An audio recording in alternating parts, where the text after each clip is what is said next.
Hi friends, ఈరోజు ఎంతో tasty అయిన బ్రేక్ఫాస్ట్ రెసిపీ త్వరగా ఎలా చేయాలో చూద్దాము. టైం ఎక్కువ పట్టదండి, ఈజీగా చేసుకోవచ్చు. ముందుగా ఒక బౌల్ తీసుకొని ఉడికించిన ఆలూలను 2 తీసుకోవాలి. వీటిని ఫోర్క్తో మెత్తగా మ్యాష్ చేసుకోవాలి, లేకపోతే తురుముకోవచ్చండి ఆలూలని.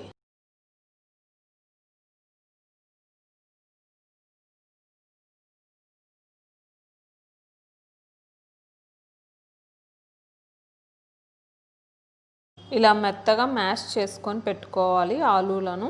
మిరియాల పొడి 1/2 టీ స్పూన్,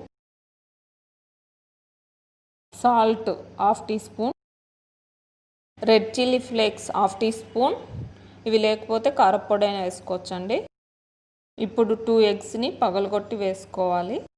ఎగ్స్ వద్దనుకుంటే 1/4 కప్పు పెరుగు వేసుకోండి.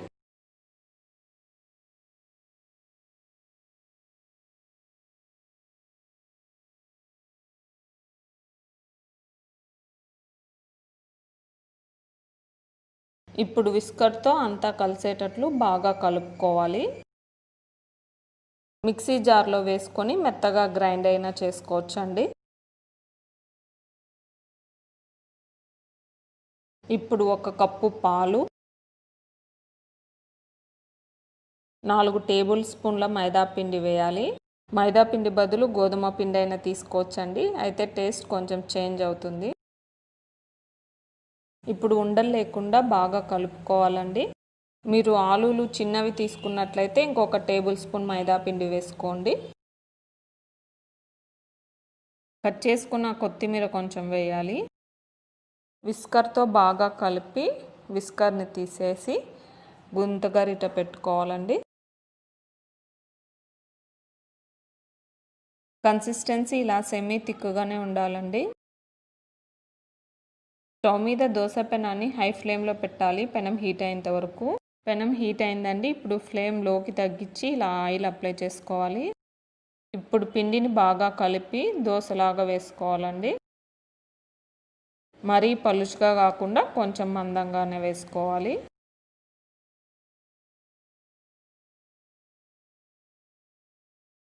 ఇప్పుడు ఫ్లేమ్ హైకి పెంచి ఒక 1/2 నిమిషం పాటు కాలిన తర్వాత ఆయిల్ వేసుకోవాలండి.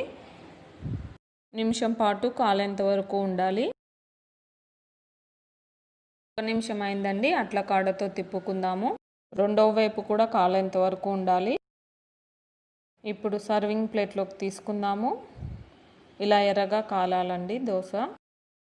ఇంకొకటి వేసి చూపిస్తాను. ప్రతిసారి కలుపుకొని పిండిని ఇలా వేసుకొని స్ప్రెడ్ చేసుకోవాలి. 1/2 నిమిషం పాటు కాలిన తర్వాత ఆయిల్ వేసుకొని 1 నిమిషం పాటు కాలేంత వరకు ఉండాలి. 1 నిమిషం అయిందండి. ఇప్పుడు అట్ల కాడతో తిప్పుకొని మరో నిమిషం పాటు కాలేంత వరకు ఉండాలి. ఇప్పుడు సర్వింగ్ ప్లేట్లోకి తీసుకుందాము. ఇలా ఎర్రగా కాల్చుకోవాలండి. ఇలా అన్నీ వేసుకున్న తర్వాత ఫ్లేమ్ ఆఫ్ చేయాలి. ఇప్పుడు వీటిని రోల్ చేసుకుందాము. ఇలా రివర్స్లో రోల్ చేసుకోవాలి. లోపల టమాటో సాస్ అయినా అప్లై చేయొచ్చండి. ఇలా అన్నీ రోల్ చేసుకొని మనకు నచ్చిన చట్నీతో సర్వ్ చేసుకోవచ్చు.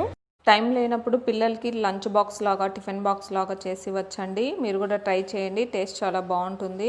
ఎలా వచ్చిందో కామెంట్ సెక్షన్లో తెలియజేయండి. Thanks for watching.